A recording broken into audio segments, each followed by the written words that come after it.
Video opens with a close-up shot, slightly shaky, simulating someone holding a phone, looking distressed. The audio is just heavy breathing for a second, then the narrator's voice, tight with emotion. My phone buzzed. Just lying there on the nightstand like any other night. 11:47 p.m. Another motion alert from the Ring doorbell. Probably just a stray cat again. Or maybe the wind rattling the hanging planter Sarah insisted we get. God, Sarah. I almost ignored it. Almost rolled over and went back to the restless half-sleep I'd been stuck in lately. But some gut feeling, cold and sharp, made me reach for it. My thumbprint unlocked the screen. The familiar blue and white app opened, loading the live feed. And then time stopped. The air punched out of my lungs. It wasn't a cat. It wasn't the wind. It was her. My wife, Sarah, standing on our porch, the little welcome mat I bought beneath her feet. But she wasn't alone. Leaning against the doorframe, bathed in the dim porch light, was David. David, her work husband. The guy she laughed about, the one she swore was just a friend, practically family. Oh, Mark, don't be silly, he's harmless. We just vent about the boss together. Harmless. Right. Except his hand was tangled in her hair, pulling her close. And her hands were on his chest, fingers digging into his shirt like she was holding on for dear life. And their lips, they were locked together. Not a quick peck. Not a friendly goodbye. This was intense. Desperate. Like they couldn't get enough of each other. Right there. On the doorstep of the home we built together. On the camera I installed for our safety. My world didn't just crack. It exploded. Shattered into a million unrecognizable pieces, leaving me gasping in the wreckage. Slight pause. Narrator takes a shaky breath. The shot might widen slightly to show more of his face, etched with pain and disbelief. My name is Mark. Well, I guess now I'm just a guy trying to figure out how his entire life turned into a dumpster fire overnight. I'm an architect. I design buildings, solid structures meant to last. Ironic, isn't it? My own foundation just crumbled into dust. Sarah and I, we were married for 7 years. 7 years. We met in college, that classic story. She was vibrant, funny, full of life. I was the quieter one, the steady one. Everyone said we balanced each other out. The perfect couple. We bought this house 3 years ago, poured everything into making it ours. We talked about kids, maybe next year. We had plans. We had a future. Or at least, I thought we did. Looking back. God, looking back is torture now, but you see things, don't you? Things you brushed off. Little puzzle pieces that didn't seem to fit anywhere until the whole horrifying picture snapped into focus.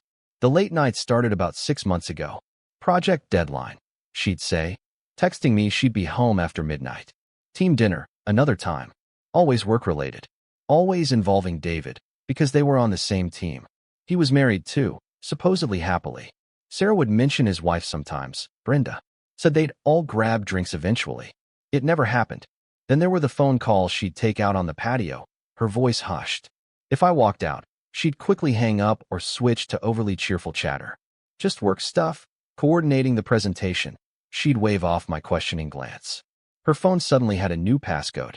Too many sensitive work emails, she claimed. She started dressing up more for work. New perfumes. Lingering longer in front of the mirror.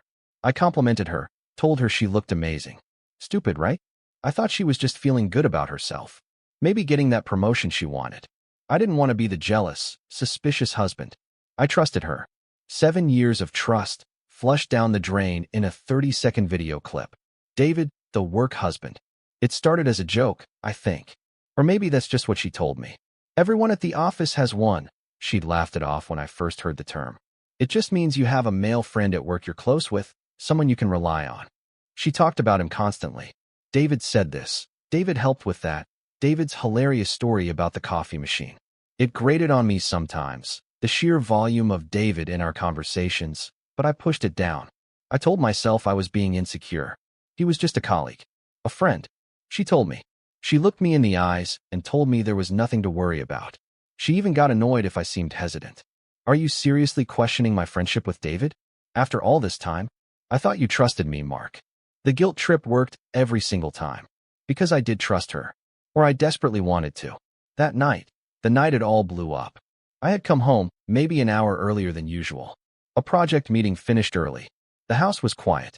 Sarah had texted around 7 p.m. saying she was grabbing a quick drink with the team to celebrate finishing a big proposal. David's team. Of course. Don't wait up, the text chirped, complete with a kissy face emoji. An emoji I now realize was probably meant for someone else. I ate dinner alone, watched some mindless TV, tried to shake off that nagging feeling that had been growing in my gut for weeks. A sense of unease, like waiting for the other shoe to drop. I went upstairs around 11, figuring she'd be back soon. Tossed and turned. Then the buzz. The notification. Watching that video, it wasn't just the kiss. It was the way she melted into him. The way his hands slid down her back, possessively. The way they lingered, even after they broke apart, foreheads resting together, whispering things the microphone couldn't quite catch. But the intimacy was deafening. It felt practiced. Familiar. This wasn't the first time. My blood ran cold. How long? How long had this been going on right under my nose? In my house. The betrayal felt physical, like a blade twisting in my gut.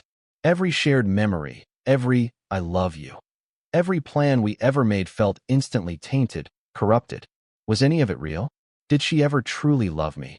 Or was I just convenient? A stable provider while she got her thrills elsewhere? The rage came next, hot and blinding. I wanted to smash something. Scream. Run downstairs and confront her the second she walked through that door. But then, a different kind of coldness settled in. A chilling clarity. Confrontation felt unsatisfying. Too predictable. She'd cry. She'd apologize. She'd spin more lies.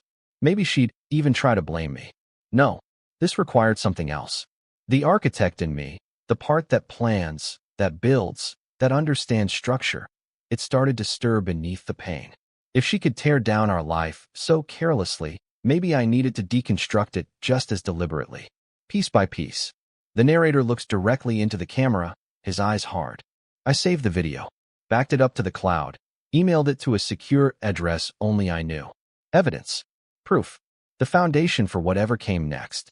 My heart was pounding, a frantic drum against my ribs, but my mind felt eerily calm, focused. I heard her key in the lock. The click echoed in the silent house like a gunshot. The front door creaked open. Footsteps in the hall. She kicked off her shoes, humming softly to herself. That same tune she always hummed when she thought she'd gotten away with something. She called my name, her voice light, casual. Mark? Honey, you still awake? Silence. I didn't move. Didn't breathe. Let the silence stretch. Let her wonder. She started up the stairs, her steps hesitant now. She had no idea I was sitting there in the dark, watching the recording loop on my phone, the image of her betrayal burning itself onto my soul. She had no idea the man she married 5 minutes ago, the trusting fool, was gone, replaced by someone else. Someone cold, someone calculating, someone who had just seen the truth and was ready to tear down everything she thought she knew. The game, her secret little game, was over, and mine had just begun. What was I going to do? How was I going to handle this? The questions swirled in the darkness, but one thing was crystal clear. This wasn't going to end quietly. Oh no, she was going to learn what happens when you shatter the wrong person's world. She reached the top of the stairs, peering into the darkened bedroom. Mark? Everything okay? Her voice held a slight quiver now.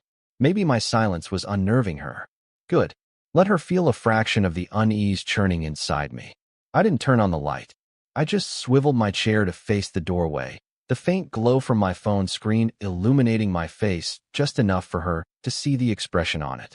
Or rather, the lack of expression. A cold, flat mask I didn't even know I was capable of wearing. She flinched, taking a step back. What's wrong? You're scaring me. Scaring her? The bitter laugh almost escaped my lips. Scaring her? Have a nice time tonight, Sarah? My voice sounded unfamiliar even to me. Devoid of warmth, sharp as broken glass. She tried for nonchalance, forcing a smile. Yeah, it was fine. Just drinks, like I said. The team really needed to blow off steam. She started rambling, filling the silence I deliberately maintained. Talking about office politics, about the project, about how tired she was. Lies. All of it felt like slick, greasy lies sliding off her tongue. Anything interesting happen? I kept my gaze locked on hers, unblinking. On the porch, perhaps? The color drained from her face. Her forced smile vanished, replaced by wide-eyed panic. What? What are you talking about? Nothing happened on the porch. Really? I held up my phone, angling the screen so the looping video of her and David was clearly visible in the dim light. Her gasp was sharp, horrified. She lunged for the phone, but I pulled it back, standing up. Don't you touch it. Don't you dare. Mark, it's not what it looks like. Please, let me explain. The tears started then, big, fat crocodile tears rolling down her cheeks. Predictable. Pathetic. Oh, I think it's exactly what it looks like, Sarah, I said, my voice dangerously low. It looks like my wife kissing her harmless work friend on our doorstep like she couldn't wait to get her hands on him. How long, Sarah? How long has this been going on? The denials came fast and furious. It just happened tonight. It was a mistake. He came on to me. I pushed him away right after. I swear. Lie after lie. She must have thought I was an idiot. Maybe I had been, but not anymore. Pushed him away? Funny, that's not what I saw, I countered, the image of them clinging together searing my mind. I saw you melting into him. I saw his hand all over you. Looked pretty mutual to me. Looked practiced. Her face crumpled. The denial shifted. Okay. Maybe it wasn't the first time. But it didn't mean anything. It was just physical. Stress relief. You've been so distant lately, Mark, so wrapped up in your work. The audacity. The sheer, unmitigated gall to try and blame me. That's when the last shred of hope, the tiny, naive part of me that still wished this was all a horrible misunderstanding, finally died. Get out, I said, the words flat, final. What? Mark, no. Please. This is our home. We can work through this. She reached for me, grabbing my arm. I shook her off like she was something vile. Get out. Pack a bag and leave. Now. The argument escalated then. Shouting. Accusations. More tears, but now laced with anger, defensiveness. You can't just kick me out. I have rights, she shrieked. Maybe I wanted something you weren't giving me. Maybe David actually listens to me, makes me feel seen. Every word was another twist of the knife, but it also solidified my resolve. There was no going back. The Sarah I loved, or thought I loved, didn't exist anymore. Maybe she never did. She finally realized I wasn't backing down. The fight drained out of her, replaced by a desperate, pleading tone. Mark, please, don't do this. Think about everything we built. Think about us. I am thinking about us, Sarah, I replied, the coldness returning. And I'm realizing us was built on a foundation of lies. Your lies. Now, get your things. She stumbled away, sobbing, grabbing a suitcase from the closet and throwing clothes into it haphazardly. The sight didn't move me. I felt numb, empty, like I'd been hollowed out. While she packed, I went downstairs. I needed air. I needed space. I grabbed my keys and walked out, driving aimlessly for an hour, the scene replaying in my head. The kiss. The lies. The betrayal. By the time I got back, her car was gone. The house felt unnervingly silent, but also lighter. Cleansed, almost. The next morning, the reality hit me like a freight train. This wasn't just a fight. This was the end. My marriage was over. But the numbness was already hardening into something else. Determination. She wasn't going to walk away from this smelling like roses. Not after what she did. Not after turning my life upside down. I called my sister, Emily. Told her everything. Her gasp of shock, followed by fierce loyalty, was the first bit of warmth I'd felt in hours. Oh, Mark. I'm so sorry. That witch. What are you going to do? I don't know yet, I admitted. But I'm not letting her destroy me. Good, Emily said firmly. You need a lawyer. A shark. I know someone. That afternoon, I was sitting in the plush office of Eleanor Vance, a divorce attorney with a reputation for being brilliant and utterly ruthless.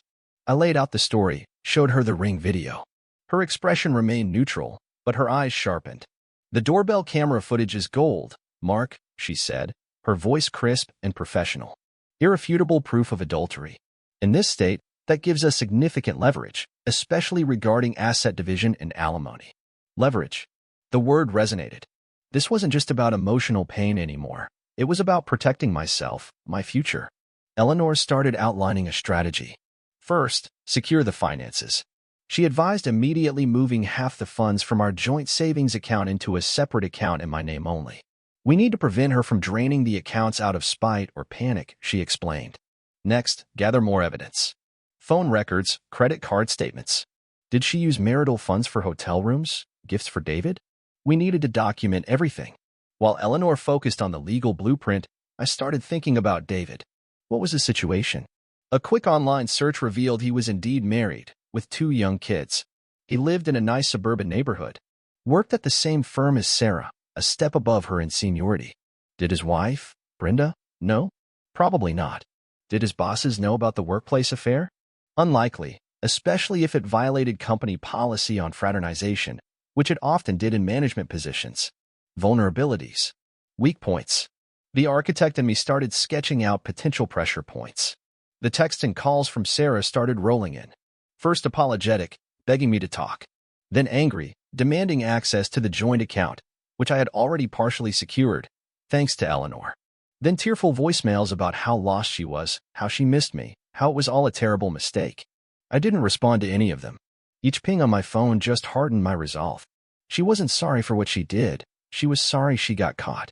She was sorry her comfortable life was imploding. A few days later, a text came from an unknown number. "Mark, we need to talk." "This is David." My blood ran cold, then hot. The nerve of this guy. I ignored it. He texted again. "Sarah's a wreck. You're destroying her. Can't we handle this like adults?" Handle this like adults? After you kiss my wife on my doorstep? I almost replied, almost unleashed the torrent of rage boiling inside me. But Eleanor's advice echoed. Don't engage directly. Let us handle communication. Anything you say can be used against you. So, I blocked his number. Let him stew. Let them both wonder what was coming. Eleanor and I spent hours meticulously going through financial statements, timelines, and the prenup agreement we'd signed 7 years ago, something Sarah had probably long forgotten about, assuming it was just a formality back when we were young and in love. But it wasn't just a formality. It had specific clauses about infidelity and asset division. Eleanor read one particular section aloud, a slow smile spreading across her face. "Well, Mark," she said, looking up at me, her eyes gleaming. "It seems Sarah's little indiscretion is going to cost her far more than she ever imagined." According to this, proof of adultery significantly impacts her claim on assets acquired during the marriage, including appreciation on the house. A plan began to form, sharp and clear in my mind. Not just a legal strategy, but a way to ensure that the consequences matched the betrayal. It wasn't about revenge exactly. It was about balance. Justice. Making sure the scales were tipped back into equilibrium after she had so carelessly thrown everything off kilter. The first step was filing the divorce petition. Officially. Irrevocably. Citing adultery and providing the damning video evidence. Eleanor drafted the papers, sharp and precise. They were ready. Next week, a process server would deliver them. Not to the empty house, not discreetly. No. Eleanor suggested a time and place that would maximize the impact, ensuring there were witnesses. Ensuring David knew his little secret was about to blow up in his face too. She wouldn't see it coming.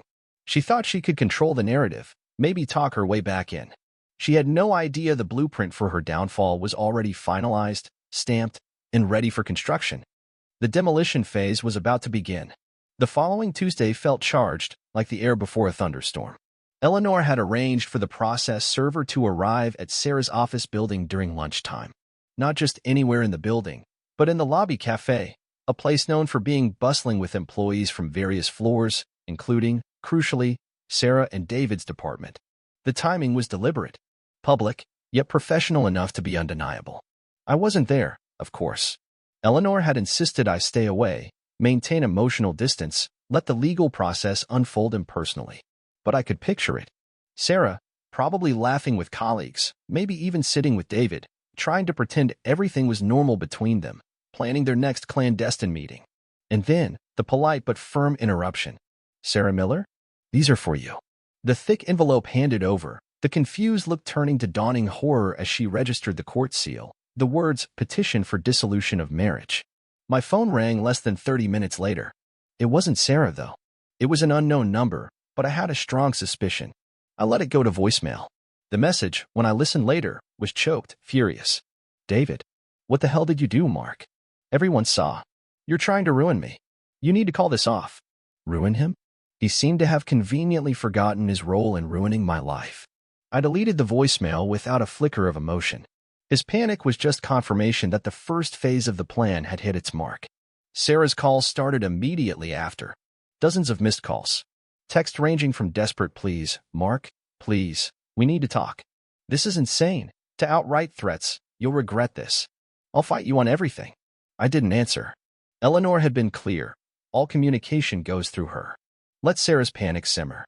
Let her realize the control she thought she had was completely gone. The next step was securing the house. With the divorce filed and adultery cited, Eleanor filed a motion for exclusive temporary possession of the marital home, attaching the ring footage as Exhibit A. Given the circumstances, her infidelity literally occurring on the property, the judge granted it quickly. Another thick envelope arrived for Sarah, this time at the temporary address she'd provided, her sister's place, I heard.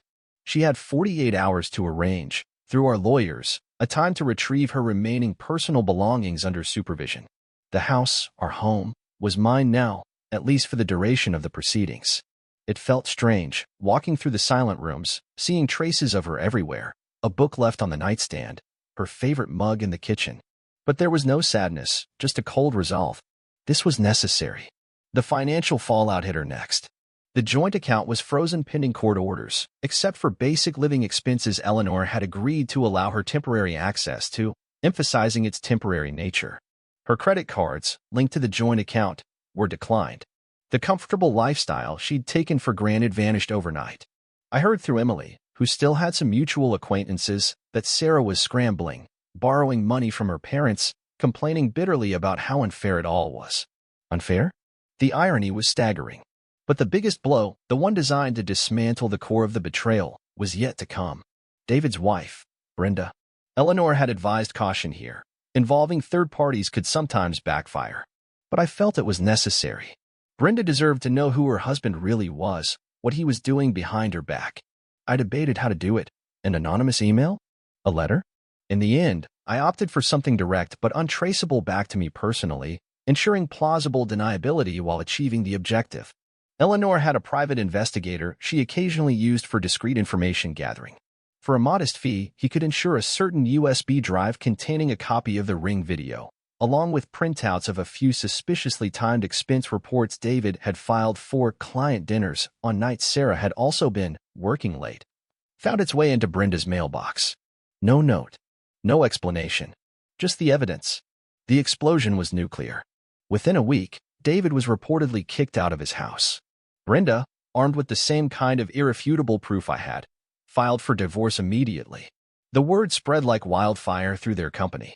An internal investigation was launched into David's expense reports and potential misuse of company time and resources, not to mention the ethical breach of an affair between a manager and a subordinate. His position became untenable. He was forced to resign, escorted out of the building with a box of his personal items. Sarah was caught in the blast radius. Associated with David, implicated in the unprofessional conduct, her own reputation at the firm was shredded. Colleagues avoided her. Projects were reassigned. The work husband, who was supposed to make her feel seen, had dragged her down with him into professional ruin. The climax arrived during our first mediation session. Sarah, David, who technically wasn't a party to our divorce but whose actions were central, and our respective lawyers gathered around a large conference table.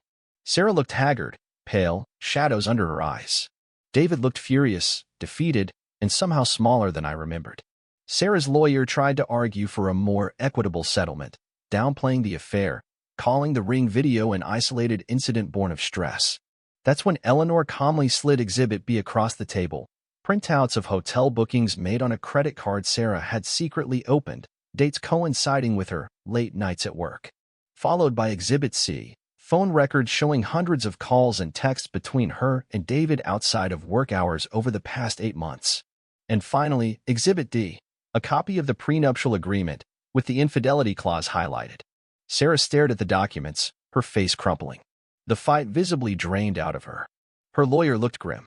David just stared straight ahead, clenching and unclenching his jaw. Sarah started to cry again, but these weren't the manipulative tears from the night I confronted her. These were tears of utter despair, of someone realizing they have well and truly hit rock bottom, entirely through their own actions. Mark. I'm so sorry, she whispered, looking at me for the first time, her eyes filled with a desperate plea. I made a terrible mistake. I threw everything away. I see that now. Please, can't we just?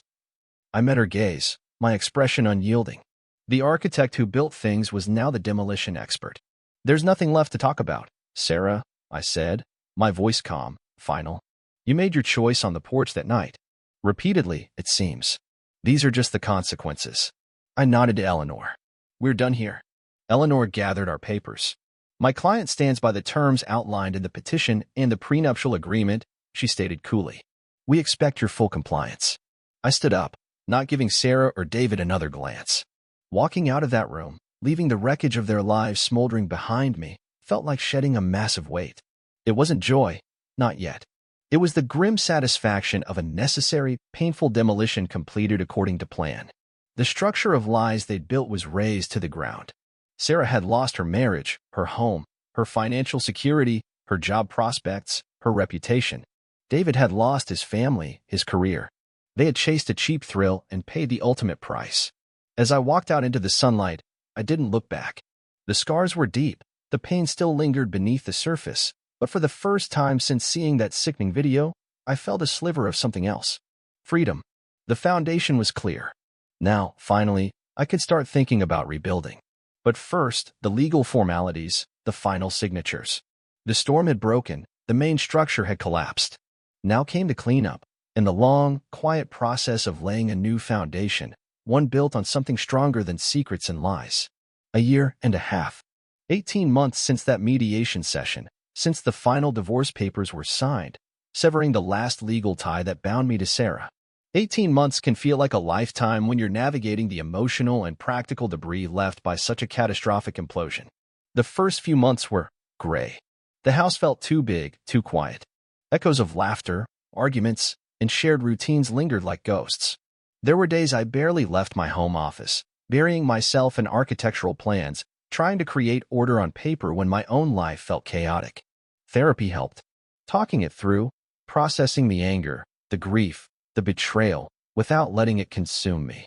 My sister Emily was a rock, checking in constantly, dragging me out for dinners or hikes, refusing to let me wallow.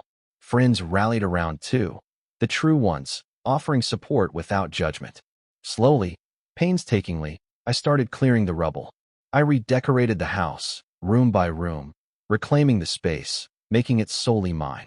Packed away the last remnants of Sarah, photos, gifts, things that held tainted memories, and stored them in the attic, out of sight, out of mind. I poured my energy into work, landing a major project, a challenging but rewarding high-rise design that demanded focus and creativity. It felt good to build something tangible again, something solid and aspiring. The success brought a promotion and a significant salary increase, a stark contrast to the financial instability Sarah had created for herself. What about Sarah and David? Their downfall wasn't a quick spectacle. It was a slow, grinding erosion. I didn't seek out information, but snippets reached me through the grapevine, mostly via Emily, who still heard things occasionally. Sarah never recovered professionally in the city. With her reputation tarnished and David's resignation casting a long shadow, she struggled to find comparable work. Last I heard, she'd moved back to her hometown, living with her parents, working a retail job, a far cry from the ambitious career woman she portrayed herself as. The house settlement, heavily influenced by the infidelity clause in the prenup and her documented use of marital funds for the affair, left her with far less than she'd expected or needed to maintain her previous lifestyle. Apparently, she cycled through a string of short-lived, unstable relationships. The thrill-seeking hadn't stopped, but the safety net I provided was gone. David fared little better. His divorce from Brenda was finalized quickly and messily. She got the house, primary custody of the kids, and substantial support payments. His forced resignation made finding another executive-level position difficult. Rumor had it he was consulting part-time, struggling to make ends meet. The affair with Sarah, predictably, didn't survive the fallout. Once the secrecy and excitement were replaced by shared disgrace and financial hardship, their connection disintegrated. They became just two people who had ruined multiple lives, including their own, for fleeting moments on my porch. I heard Sarah tried contacting me a few times in the early months. Emails sent to an old address I rarely checked, filled with rambling apologies and veiled requests for help. I never replied. Her problems were of her own making. My empathy had run dry. My own rebuilding wasn't just external. The biggest change was internal. The experience, as brutal as it was, forced me to reevaluate everything: what I wanted in a partner, what I valued in myself. I learned the importance of trusting my gut, of recognizing red flags instead of explaining them away. I learned that my worth wasn't tied to someone else's validation or fidelity.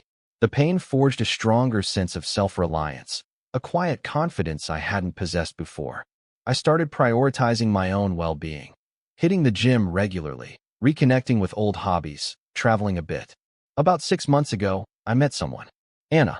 It was unexpected, organic. She's a landscape designer. We met through a mutual industry contact. She's kind, intelligent, funny, and refreshingly honest. There's an ease between us, a mutual respect that feels worlds away from the drama and deception that marked the end of my marriage. We're taking things slow, but it feels right. Healthy. She knows my history, not in lurid detail, but the broad strokes. She understands the scars, and she doesn't shy away from them. Building a new relationship on the foundations of honesty and trust feels like constructing on solid bedrock after escaping a house built on sand. Just last month, the past collided briefly with the present. I was at a downtown coffee shop with Anna, sketching some ideas on a napkin, laughing about something she'd said. I looked up as someone approached the counter, and my breath hitched. It was Sarah. I almost didn't recognize her. She looked diminished, tired. The vibrant spark she used to have was gone, replaced by a weary resignation. She ordered her coffee, her gaze sweeping the room, and then her eyes met mine. For a split second, there was a flicker of recognition, then shock, then shame. She quickly looked away, paid for her drink, and practically fled the shop, head down. I watched her go, and the strangest thing happened. I felt nothing. No anger. No residual pain. Maybe a flicker of pity, but mostly just indifference. She was a ghost from a past life, someone who no longer had any power over me. Anna noticed my distraction. "Everything okay?" she asked gently. I smiled, reaching across the table to squeeze her hand. "Yeah," I said, meeting her warm gaze. "Everything's perfect." Looking back now, the betrayal still stings if I poke at the scar too hard. It's a part of my story, a chapter one can't erase. But it's not the whole story. It was a brutal, devastating lesson in trust, self-worth, and the consequences of choices. It taught me that sometimes, the foundations you thought were solid need to crumble completely before you can build something stronger, something truer, in their place. I wouldn't wish that experience on anyone, but I emerged from the wreckage. I survived. More than survived, I rebuilt. My life today isn't the one I planned 7 years ago, but it's real, it's stable, and it's mine. And I wouldn't trade it. The future feels open, full of potential, like a blank blueprint waiting for a beautiful design. And that brings us to the end of today's story. Thank you so much for tuning in. I truly hope to see you again for more fascinating tales ahead. If you enjoyed it, please hit that subscribe button so you don't miss out on our next adventure. See you soon.